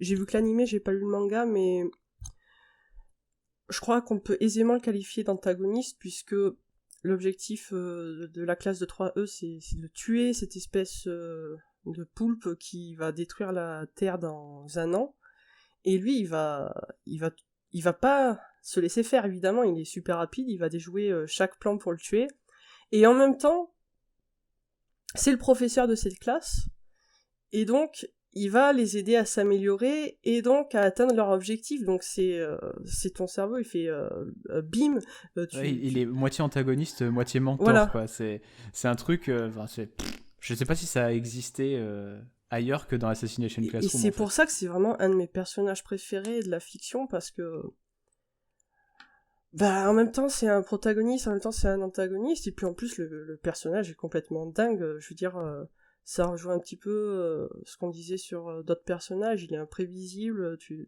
t'es toujours surpris par ce qu'il va dire ou ce que tu vas apprendre sur lui. C'est juste fou. Si vous avez pas vu ou lu Assassination Classroom, foncez. Je sais que j'ai lu moi les quelques tomes du manga. Il faudrait que je m'y remette par ailleurs, mais j'ai bien vu que c'est cette nuance dont tu parles, et que j'ai trouvé ça aussi bien. En fait, je l'ai trouvé plus qu'attachant, cette nuance. Et c'est assez bizarre à dire, parce que, comme tu le disais, lui, il veut survivre, parce que il veut pas mourir. La mort, c'est pas très bien. Et à côté de ça, il veut vraiment que ses élèves deviennent meilleurs, aussi bien dans la mission qu'il leur est confiée que en tant que personne. Alors tout ça a l'air pas mal contradictoire et incompréhensible, mais en fait, on t'explique tout au fur et à mesure que l'animé avance. Et le tour de force de cette œuvre, c'est que tu te dis oui, l'objectif est de le tuer pour sauver la Terre, mais au bout d'un moment, même si c'est pour sauver la Terre, t'as même plus envie qu'il meure en fait. Et ça dès le début finalement, moi je trouve. C'est de pire en pire, enfin si je me pose du côté des élèves qui au début veulent vraiment le tuer, mais qui après abordent cette mission à contre-cœur. Ouais. Donc ce qui rend la tâche d'autant plus difficile en fait. Tout à fait. Ouais, du coup là en fait on a un personnage qui brouille les pistes en unissant un petit peu on va dire deux rôles dans une histoire, mais je pense, j'espère que vous serez d'accord avec moi, que le truc le plus intéressant quand on a un antagoniste et un protagoniste qui sont clairement identifiés, c'est souvent le jeu de miroir qui s'opère entre les deux, et en fait le fait que les deux personnages qui sont opposés sont pas pour autant très différents au final. Je sais pas, on a des dizaines d'exemples dans la pop culture, hein, je sais pas, au pif, Batman et le Joker, tu vois, où finalement on s'aperçoit que les deux sont beaucoup plus proches qu'ils ne semblent l'être initialement. Et même l'exemple de base, si on part un peu du côté des personnages mythiques, c'est Jekyll et Hyde, tu as les deux en un en fait. Bah, Jekyll et Hyde, il fait tout en même temps, lui. Il fait carrément plus que le miroir, c'est-à-dire qu'il n'y a pas d'altérité. En fait, il y a une altérité, mais elle n'est même pas physique, en fait. C'est assez fou, ouais. Il est ce personnage. Mais moi, ce qui m'intéresse, c'est beaucoup justement la dualité dans l'altérité. C'est-à-dire, ces deux personnes qui, à la base, n'ont rien en commun et qui, en fait, finalement, en ont énormément en commun et sont limite des reflets l'un de l'autre dans des mondes différents. Et voilà. Promis, après j'arrête, mais je reviens une dernière fois sur Jojo, parce que voilà, c'est trop bien Jojo. C'est un exemple parfait. Et c'est en plus un exemple parfait, à tel point que j'ai demandé à l'ami Benji de se documenter en lisant la première partie de Jojo, parce qu'il y a vraiment cet exemple-là parfait. On disait en début d'émission que Jonathan Joestar, c'était le parangon du bien, en fait, c'était vraiment l'incarnation du bien. Et ben Dio Brando, de l'autre côté, c'est l'incarnation du mal. Et on disait que tous les actes de Jonathan Joestar allaient dans le sens de la justice, en fait, de valeurs de la bienveillance, valeurs bienveillantes, vraiment de respect, etc. Et Dio Brando, à l'inverse, toutes ses actions voyaient dans le sens de la fourberie, de la méchanceté, mais gratuite, en fait. Et de la tromperie. Même lui se rend compte, et c'est ça qui est vachement intéressant avec ce personnage, c'est que même lui se rend compte des actes mauvais qu'il fait et qu'il s'abaisse à faire certains actes, mais tout ça pour arriver à son but. Oui, c'est ça. Et là, en fait, on a d'un côté le bien et de l'autre côté le mal. Et là où ça prend tout son sens, c'est qu'en fait, ces deux personnages sont élevés sous le même toit, sous le toit donc du Lord Joestar, qui est en fait fait que les deux jeunes gens sont élevés ensemble pendant des années. Et pendant des années, donc, il y a cette rivalité entre eux. Et au moment où le paranormal s'en mêle, Dio va vraiment partir du côté du mal très distinctement, et Jonathan va rester du côté du bien, et les deux en fait vont s'opposer dans des dimensions toujours plus grandes, on va dire, d'autant plus dantesques et d'autant plus spectaculaires, pour au final devenir une espèce d'allégorie où chacun a des pouvoirs, mais que chacun met au service du bien ou du mal. Et je pense que c'est une thématique qui touche beaucoup Hirohiko Araki, qui est l'auteur de Jojo. Et en fait, je pense qu'il a beaucoup essayé d'explorer ces notions de qu'est-ce que le bien, qu'est-ce que le mal. Et dès le départ, en fait, dans Jojo, c'est cette dualité-là qui ouvre l'histoire et qui pose les bases, quoi. C'est vraiment la lutte du bien contre le mal. Et après, évidemment, comme on l'a dit avec Yoshikage Kira, on en explore beaucoup de subtilités. Mais il y a souvent cette fascination pour la figure du mal, en fait. Et par opposition donc de la figure du bien. Et quand celle-ci est bien écrite. Et quand en plus c'est bien écrit, quoi. Parce que là où le jeu de miroir s'achève dans la fin de cette première partie de Jojo, c'est que en fait chacun des deux personnages respecte profondément l'autre, en fait, et reconnaît profondément l'autre en disant tu es mon autre, en fait. Les deux ne veulent limite pas se tuer finalement. C'est ça. Ils ont, dans le dernier combat, en fait, on sent qu'il y a quelque chose qui va se briser parce qu'il y a un équilibre entre les deux, il y a un lien entre les deux. Malgré le fait qu'ils soient profondément ennemis, il n'y a aucun doute à ce sujet, il y a quelque chose qui lie les deux et qui fait que ils sont plus que juste deux personnes séparées.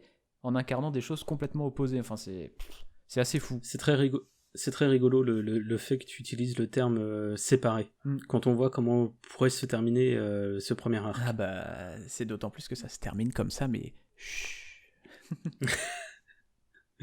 Mais justement, ce côté miroir, cette dualité, moi ce que j'apprécie beaucoup là-dedans, c'est surtout le jeu du chat et de la souris. Ah oui. Dans le protagoniste et l'antagoniste, on pourrait revenir très rapidement sur la Casa de Papel entre le professeur et Raquel. Raquel, qui est donc l'inspecteur de police, où justement il y a ce jeu où l'autre va venir taquiner l'un et inversement.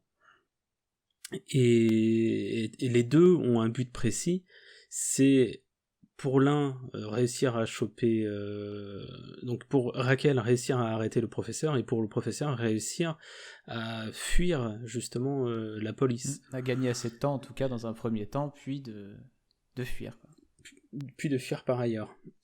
Mais moi c'est ce côté-là que je trouve vraiment exaltant dans la dualité entre deux personnages qui tout opposent normalement.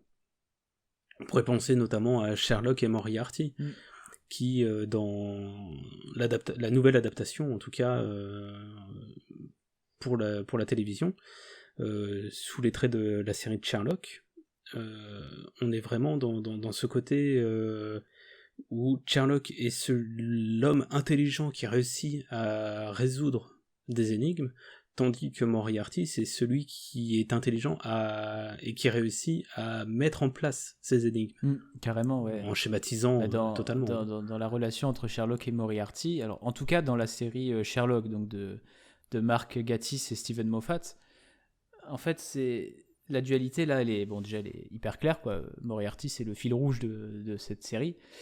Et en fait, là où c'est hyper intéressant, c'est que tu as cette dualité qui est certaine. Tu as d'un côté le justicier, entre guillemets, malgré lui, parce que Sherlock n'a rien d'un vrai justicier. En fait, tout ce qui l'intéresse, lui, c'est la stimulation intellectuelle. Et de l'autre côté, Moriarty, c'est un peu pareil. En fait, techniquement, il s'en fout du crime. Ce qu'il veut, c'est coincer Sherlock. C'est d'avoir quelqu'un et c'est d'avoir justement aussi bon que lui. Deux cerveaux qui se répondent avec ce niveau d'intensité-là. Et d'avoir cette relation du qui va réussir à coincer l'autre, en fait. Il y a un défi permanent. C'est exactement ce qu'on a eu avec le professeur et Raquel. C'est exactement ce qu'on a avec elle et Kira dans le manga Death Note. Ouais, complètement. Ouais. C'est vraiment ces duels psychologiques qui, moi, m'animent énormément dans le côté miroir. Ce que vous dites me fait penser qu'il y a quand même toujours une relation un petit peu de codépendance entre ces deux personnages. C'est totalement ça, ouais. Déjà, Sherlock et Moriarty, ils meurent ensemble parce que, effectivement, est-ce que l'un aurait pu subsister sans l'autre, aurait pu avoir une raison de continuer sans l'autre. Pour Raquel et le professeur, ils tombent amoureux l'un de l'autre. Donc vraiment, on est sur des relations très ambiguës, en fait. C'est ça, ils sont extrêmement proches malgré leur opposition. Et c'est ce que tu disais, en fait, le jeu de miroir est poussé à son paroxysme quand la différence entre les deux personnages disparaît, en fait. Et c'est ce qui rend le tout vraiment incroyable. Et ce qui n'arrive pas, étrangement, entre Jean Valjean et Javert. Oui et non. Alors, on va pouvoir en parler un petit peu parce que, en fait, le plus intéressant dans cette relation donc de Jean Valjean et de l'inspecteur Javert dans Les Misérables, c'est que, en fait, Jean Valjean, au départ, est un criminel. Donc, le pitch, c'est que le roman commence alors qu'il vient de s'évader du bagne. Et donc qu'il est criminel en cavale, en quelque sorte. Alors qu'on précise quand même dès le départ que c'est un crime un peu nul à chier. Il a volé du pain quand même, Jean Valjean. Donc il se retrouve à faire 15 ans de bagne pour 3 quignons de pain. Bon, mais ça, on y reviendra. Et donc Javert, qui débarque là-dessus, lui, en fait, au début, il incarne complètement la justice, en fait. Il dit lui, c'est un criminel, je vais l'attraper. Et c'est un petit peu le jeu du chat et de la souris aussi, parce qu'il est constamment comparé à un tigre.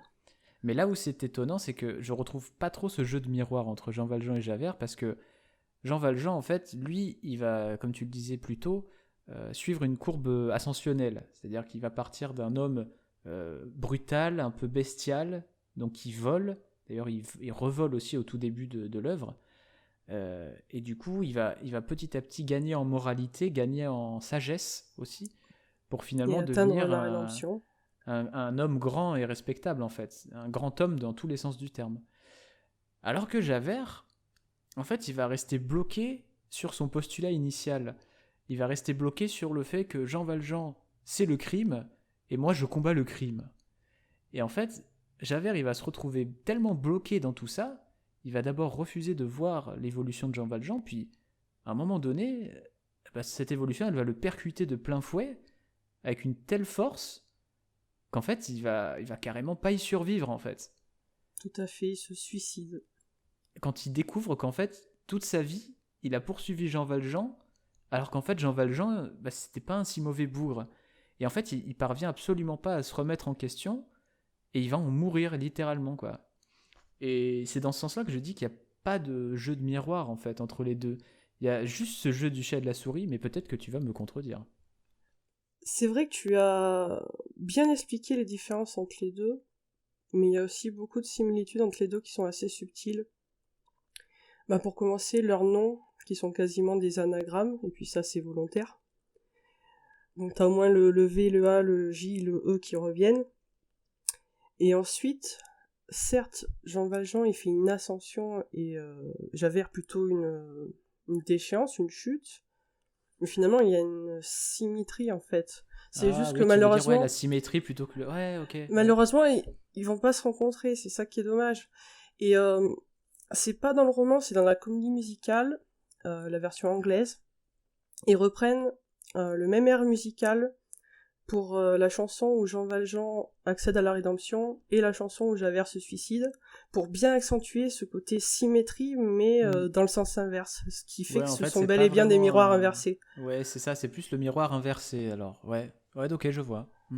D'autre part, on peut quand même trouver des similitudes si on veut, ce sont tous les deux hommes très chastes, très solitaires, qui ont juste pas le même objectif, en fait. Mais comme d'habitude, Victor Hugo, il a fait des personnages aux relations assez folles.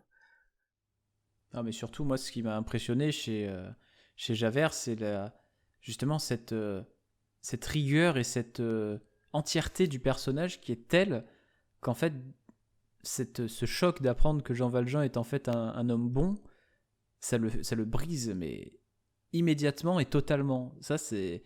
Il y a une puissance dans ce moment-là où parce que on te dit pas clairement que Javert s'est jeté à l'eau, mais on te le fait comprendre et tu comprends et tu fais mais merde.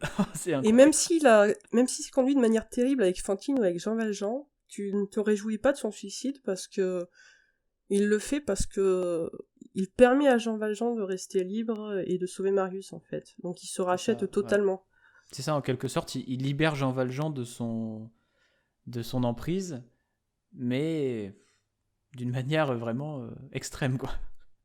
C'est, encore une fois, on revient sur ces personnages qui ne peuvent pas vivre l'un sans l'autre, quoi. Là, en l'occurrence, Javert ne pouvait pas vivre sans son Jean Valjean criminel, quoi.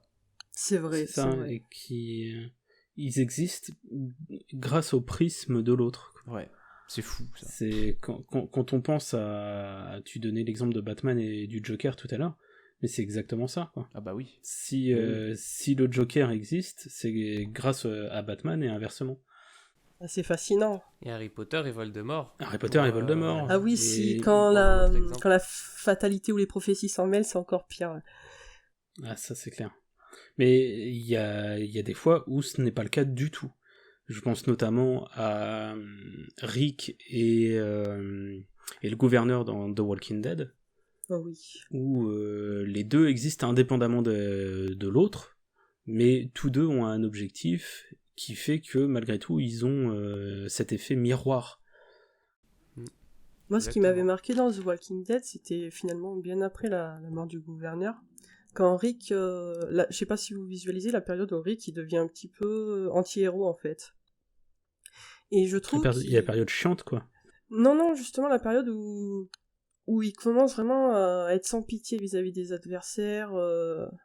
Ouais. Surtout quand il y en a un qui essaye de violer son fils, je crois. Hein. Et là, je crois qu'il y avait des sons, une musique un petit peu sourde qui reprenait un peu le rythme du thème du gouverneur pour te dire ah ouais. Et puis en plus, Rick il arrive à ce moment-là dans la ville, là, je sais plus comment ça s'appelle, Alexandria, c'est ça.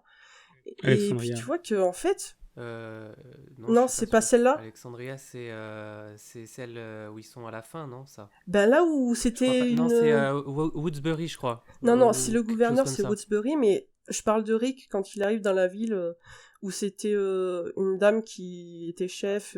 Ouais, oui, donc ça, oui, c'est Alexandria, pardon, moi j'ai été sur le gouverneur. Et là, en fait, Rick, il se conduit exactement comme le gouverneur. Il veut prendre le pouvoir, il a plus confiance en personne, et tu te dis, si ces deux personnages s'étaient rencontrés à un autre moment de leur vie, autant ils se seraient super bien entendus, tu vois. Bah, je suis pas sûr. Bon, peut-être pas, mais... Justement, je pense que là, typiquement, c'est pour reprendre un peu le cliché dans une relation, il faut un dominant et un dominé. Je pense que là, les deux, ça serait deux dominants et ça serait pas possible. Ouais, c'est justement ce qui rend le miroir intéressant parce que le gouverneur qui nous est présenté donc comme l'antagoniste, alors je sais jamais, c'est saison 4, je crois. Saison 3 et 4. Ou 3, non 3 et 4, ouais. Qui nous est présenté comme un antagoniste à Rick, et donc Rick c'est le héros qui doit empêcher l'antagoniste de faire le mal, et bah, finalement c'est un peu l'avenir de ce que va devenir Rick, et qui montre en fait qu'avec les responsabilités que ça implique d'être un leader, on peut rapidement typiquement prendre un peu la grosse tête, et on peut rapidement pencher du mauvais côté, et en fait ce qu'on peut se dire c'est que le gouverneur était peut-être un Rick avant de devenir le gouverneur. Oui.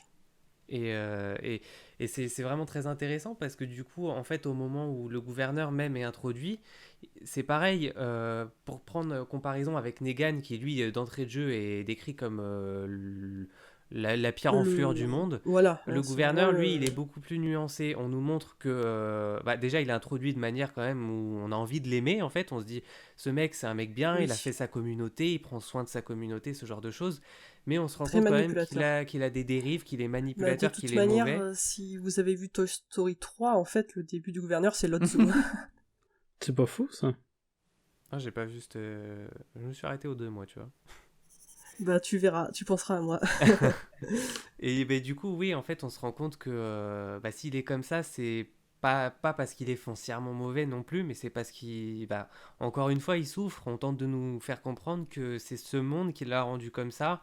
Et on a envie de se prendre d'empathie pour lui, alors que qu'on sait que ce qu'il fait, c'est loin d'être bien. D'autant plus que, justement, quand tu te rends compte que Rick fait la même chose quelques temps après, ça t'aide à d'autant mieux comprendre l'idée qu'il y a derrière ce perso.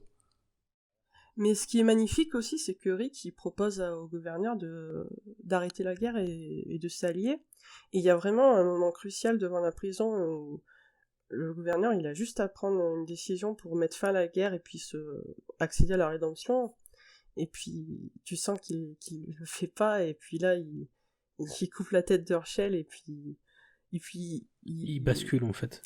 Ouais, il scelle son destin, d'une certaine manière. Voilà, il scelle son destin, merci.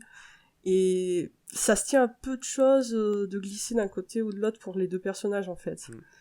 Rick est dans les dernières saisons. Bon, après, moi, j'avoue que j'ai pas vu... je me suis arrêté à la 9, je crois. Mais donc avant le renouveau de la série, on va dire. Mais on sent que Rick, pareil, dans les dernières saisons, il est sur cette pente-là, qu'il est à 2 doigts de tout simplement de basculer définitivement. Et moi, ce que je trouve quand même relativement comique, c'est que, en fait, plus il se comporte comme le gouverneur, plus Rick est détesté par les fans, alors que, paradoxalement, le gouverneur est un personnage qui a été très apprécié par les fans.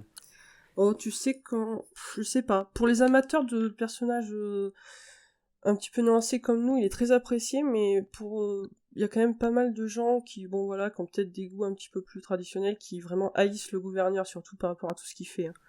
Oui, mais je veux dire, quand on te demande de citer en général les antagonistes les plus marquants de The Walking Dead, oui, c'est sûr, c'est le gouverneur. Il me semble que le gouverneur ressort même avant Negan. Negan qui est quand même un sacré antagoniste aussi. Il est plus caricatural en fait. Pour vous dire, moi qui n'ai jamais regardé Walking Dead, je connais Negan et je trouve que son design en fait vraiment purement physique est vraiment très réussi en fait. Je trouve qu'il est marquant au premier regard, Negan. Ah il est marquant plus qu'au premier regard. Hein, après, le gouverneur, on parle de celui de la série, parce que dans le comics, il est quand même assez différent, notamment en termes de design. Hein. Il est beaucoup moins subtil et intéressant. Et j'aimerais bien, moi, vous conseiller le livre L'Ascension du gouverneur, qui est une origin story du gouverneur qui est complètement folle et où tu te dis, le personnage, en fait, ses origines n'ont rien à voir avec ce que tu peux imaginer dans la série ou même dans le comics. Ah oui, t'avais écrit un article dessus, je me souviens. Encore une fois, on est sur quelque chose qui est assez fascinant, parce que quand on écoute ce que vous avez à dire sur les personnages que vous appréciez ou pas, on est toujours sur des personnages qui ont énormément de nuances, finalement. Ouais, de profondeur. Ouais. De profondeur et de nuances, et ils sont jamais totalement noirs, ils sont jamais totalement blancs. Et je pense que justement, c'est ce prisme qui peut aussi intéresser beaucoup d'entre nous, et notamment Mathieu pour peut-être la dernière œuvre dont on va parler aujourd'hui, mais dans cette construction et cette déconstruction de certains des personnages qui rend le tout aussi bien humain que réaliste, en fait. Oui, bah, c'est une parfaite transition. Parce que, alors, je sais pas à quelle œuvre tu faisais référence exactement, mais en fait, là, moi, le débat qu'on vient d'avoir sur justement Rick et le gouverneur et la nuance entre le bien et le mal, ça me fait penser, je vais reparler de Buffy, en fait. Parce que là, pour le coup... Il faut. Un épisode sans que tu parles de Buffy... Ah, ça n'existe pas, je suis désolé, il faut parler de Buffy. Voilà. Et donc, du coup, ça me fait penser... puisqu'on parle de nuances, en fait, il y a un miroir que je trouve très intéressant dans Buffy, qui m'a toujours profondément marqué. C'est qu'en fait, Buffy, typiquement, on la voit justement comme l'héroïne un peu cliché. C'est-à-dire, la nana, elle arrive, elle défonce le mal, et puis tout est bien qui finit bien, elle a sauvé le monde, voilà, elle est parfaite. Sauf qu'en fait, cette image, elle est rapidement déconstruite au fur et à mesure que la série avance, et notamment à partir de la saison 2, et ce sera accentué dans la saison 3, avec l'introduction de deux nouveaux personnages qui permettent vraiment de nous faire comprendre que Buffy est un personnage beaucoup plus nuancé qu'il n'y paraît, puisque, donc pour le faire rapidement, alors Buffy, normalement dans l'histoire de Buffy, la tueuse, elle est unique. Il y en a une seule qui peut être activée en même temps. Oui, Sauf qu'à la fin de la saison 1, Buffy meurt quelques minutes. Elle est réanimée ensuite parce qu'elle meurt par noyade, donc elle est réanimée. Mais le fait est que dans la prophétie, même si elle meurt une seconde, la nouvelle tueuse est activée. Donc, ce qui fait que dans la saison 2, il y a une nouvelle tueuse qui est introduite au milieu de la saison, une tueuse qui s'appelle Kendra. Et c'est là que déjà on commence à voir que Buffy est loin d'être l'héroïne parfaite, puisque en fait Kendra, pour le coup, c'est le cliché du personnage du héros parfait. Elle suit les ordres, elle rechigne jamais. Pour elle, c'est justement, soit c'est blanc, soit c'est noir. Par exemple, Buffy, elle est amoureuse d'Angel qui a retrouvé son âme, qui est un vampire. Donc elle, pour elle, c'est un vampire, mais il est gentil, il est bon. Donc ça ne sert à rien de le tuer. Kendra, elle arrive, elle est en mode non, c'est un vampire, on n'en a rien à foutre qu'il est bon, on le tue. Elle est dans cette optique-là. Elle ne parle pas aux garçons, elle vit littéralement pour son job de tueuse en fait. Et elle comprend pas que Buffy puisse avoir des amis, puisse aller au lycée, puisse avoir été cheerleader. Et c'est là qu'on se rend compte qu'en fait Buffy, elle est loin d'être l'héroïne parfaite, celle qu'on attend. Elle est loin d'être la tueuse qui, typiquement la machine, qui est censée faire son boulot et vivre pour son boulot, mourir pour son boulot. Donc bon, on verra rapidement ce qui va se passer puisque Kendra, ça va la quick. Elle va finir, ça va la conduire à se faire tuer. Voilà, typiquement. Quick. Voilà. Et dans la saison 3, il y a un de mes personnages préférés de la série qui est introduit, donc une nouvelle tueuse, puisque Kendra a été quick, donc du coup une nouvelle tueuse a été activée. Et il n'y a pas de placement de produit, juste. Pas de placement de produit, bien sûr. Je viens de comprendre, je crois qu'il est grand temps que l'émission se termine. Attendez, j'ai pas fini de parler de Buffy. Après, on arrête l'émission. Vas-y, mon Mathieu. Et donc, du coup, voilà, donc dans la saison 3, il y a une nouvelle tueuse qui est introduite et qui, donc, c'est Face. Ah, ça y est, on a perdu Flo. Vas-y, respire, Flo. Donc saison 3, Face qui est introduite, et d'entrée de jeu en fait typiquement c'est le contre-pied de Kendra, c'est-à-dire que elle c'est une tueuse en fait qui ne refuse de suivre les ordres. Elle est dans l'optique j'ai le pouvoir, c'est moi qui décide en fait. Et bon, au début, quand elle est introduite, elle s'en sert évidemment pour faire le bien. Elle fait son boulot, elle tue les vampires, elle aide Buffy. Mais petit à petit, en fait, le fait qu'elle refuse les limites, qu'elle refuse de rentrer dans les rangs et de suivre les ordres, ça va la conduire à basculer vers le mal. Ce qui fait que progressivement, en fait, elle va devenir l'une des antagonistes de la saison. Et elle va devenir une criminelle. Donc vraiment, on voit que ça ne tient qu'à un fil, en fait, le fait de basculer du bien au mal. Et ce que je trouve intéressant, c'est qu'en fait, on voit, quand on met Buffy entre Kendra et Faith, on voit toute la nuance du personnage. Puisque Faith, c'est le côté tenté par le mal qui ne suit aucune règle et qui en fait qu'à sa tête. Et de l'autre côté, on a Kendra qui, elle, suit trop les ordres et qui n'a aucune liberté de penser, en fait. Et donc, c'est ce qui mène à sa perte, quoi. Et c'est, d'une certaine manière, c'est ce qui mène à sa perte, même si le fait qu'elle rencontre Buffy, ça commence à lui faire réaliser que le fait de vraiment de suivre les ordres comme ça, c'est pas forcément bon. C'est bien d'avoir... Buffy lui enseigne que c'est bien de penser par soi-même et des fois de ne pas suivre les ordres. D'avoir un juste milieu, voilà. Ouais. Et donc c'est là que je trouve que vraiment l'effet miroir est super intéressant, puisqu'on se rend compte que Buffy, elle est au moment où en fait elle rencontre Faith, elle-même elle est sur une pente où elle commence à être tentée par le mal et à suivre Faith. Sauf qu'elle retourne dans le droit chemin, là où Faith, elle, s'enfonce vers le mal, devient l'antagoniste, et vraiment elle court à sa perte, puisque elle va finir du côté des démons, elle va rejoindre le maire à la fin de la saison 3. Après, bon, il va y avoir un combat avec Buffy, elle va perdre, voilà, puisque Buffy reste quand même l'héroïne, donc c'est Buffy qui gagne. Elle va revenir brièvement dans la saison 4, toujours en tant qu'antagoniste, et puis elle va disparaître avant de faire sa rédemption, pour le coup, dans la série Angel, et elle va revenir dans la saison 7 de Buffy, où elle va revenir du bon côté. Mais là encore, tout en étant du bon côté, elle reste beaucoup plus nuancée que Buffy. C'est-à-dire qu'on sent que, quand même, elle est toujours... elle est en quête de rédemption, mais on sent qu'elle est toujours pas quand même décidée à être l'héroïne parfaite, celle qu'on attend d'elle. Typiquement, elle veut pas être Buffy, en fait. Et justement, ce qui est fort, c'est qu'à un moment, elle va se retrouver à la place de Buffy, et c'est là qu'elle va se rendre compte de la difficulté d'être une véritable héroïne, quoi. C'est-à-dire à la place de Buffy ? Parce que, en fait, dans la saison 7, Buffy, donc c'est une saison où on commence à introduire les tueuses potentielles. Donc c'est la dernière saison, donc c'est là où, typiquement, enfin, ils envoient tout. Et en fait, il commence à y avoir les tueuses potentielles qui se réunissent. C'est-à-dire les tueuses qui ne sont pas encore tueuses, dont les pouvoirs n'ont pas été activés, mais qui sont amenées à devenir une nouvelle tueuse dès que Faith sera tuée, en fait. Donc Buffy les forme pour combattre le plus grand antagoniste de la série. Et sauf que en fait Buffy, pour le coup, elle joue les petits chefs. C'est-à-dire qu'elle dit c'est moi qui commande, je suis la tueuse, vous faites ce que je dis, en fait. Et en fait les potentiels, ça va les gonfler et ils vont dire non, en fait nous on préfère Faith parce qu'elle est plus cool. Donc tu dégages et c'est elle qui prend ta place. Et le problème, c'est que Faith, avec son impulsivité, en fait, elle va les mener droit dans un piège. Et ça va provoquer la mort de plusieurs potentiels. Faith elle-même va être blessée. Et donc, voilà, c'est vraiment pour recentrer un peu le sujet, en fait, parce que là, je suis en train de raconter Buffy. Mais regardez cette série, elle est vraiment extraordinaire. Pour recentrer un peu le sujet, voilà, on se rend compte que... on peut pas, c'est là qu'on se rend compte qu'il peut pas y avoir soit un personnage qui soit totalement bon, soit un personnage qui soit totalement mauvais. Il y a forcément de la nuance et parfois, comme à l'image de Rick et du gouverneur, c'est facile de dépasser la limite. Voilà. En fait, Faith et Buffy, c'est un peu l'histoire du gouverneur et de Rick, en comparaison.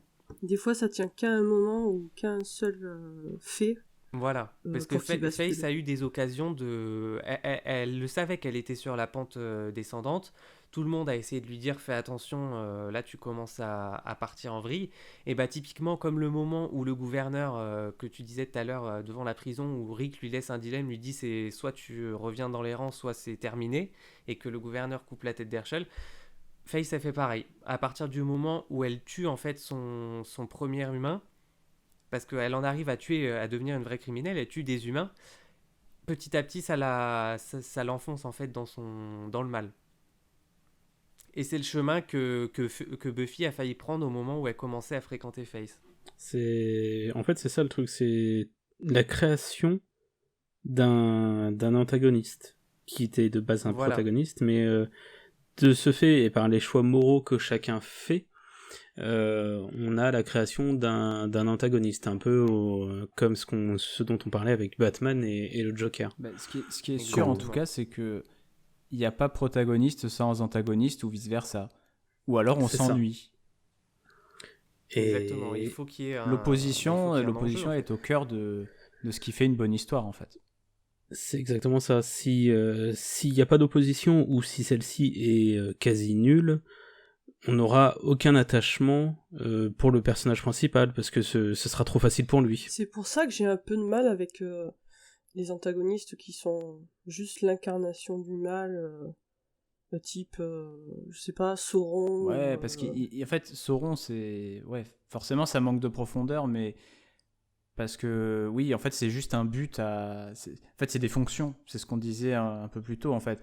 Quand on a des héros dont le seul but est d'être un héros et un ennemi dont le seul but est d'être un ennemi, bah forcément, on s'ennuie un peu.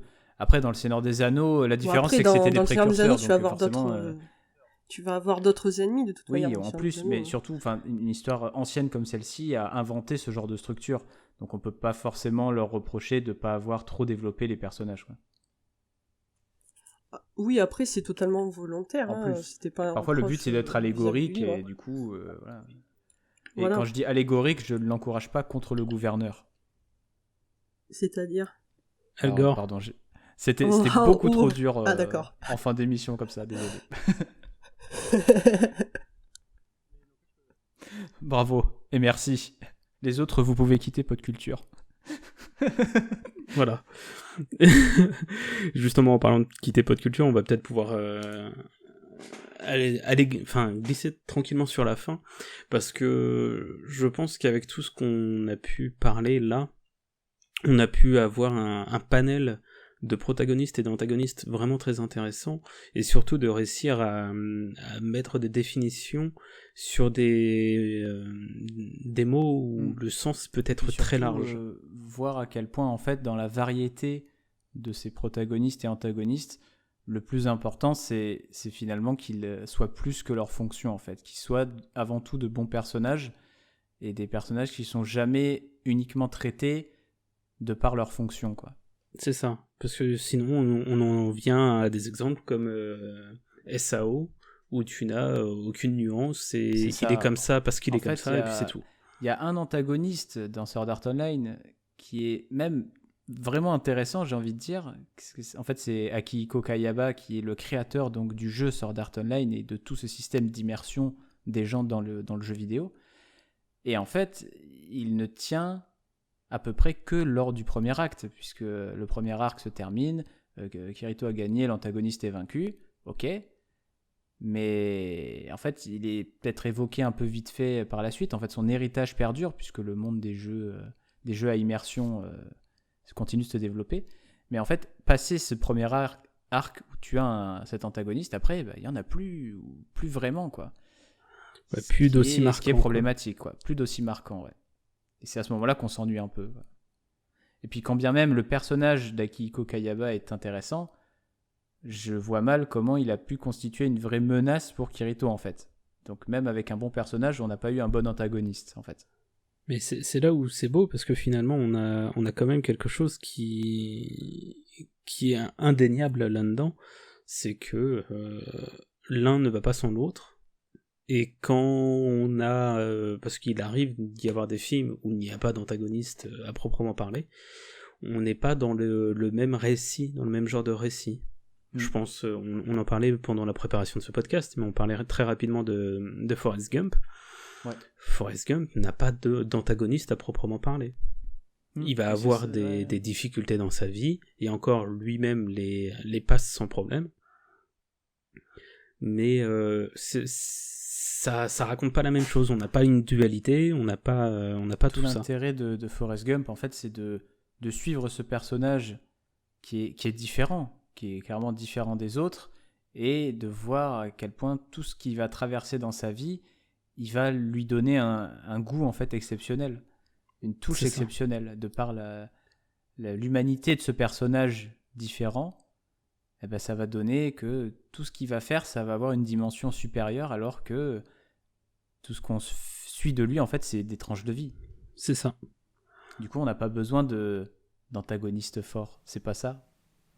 Mais est-ce que l'antagoniste, ce serait pas d'une certaine manière... Bon, moi, j'avoue, je me confesse, j'ai pas vu ce film, mais est-ce que l'antagoniste, justement, d'une certaine manière, un peu comme une métaphore, ça serait pas la vie, en fait? Montrer que la vie, c'est aussi des difficultés et qu'il faut savoir les surmonter.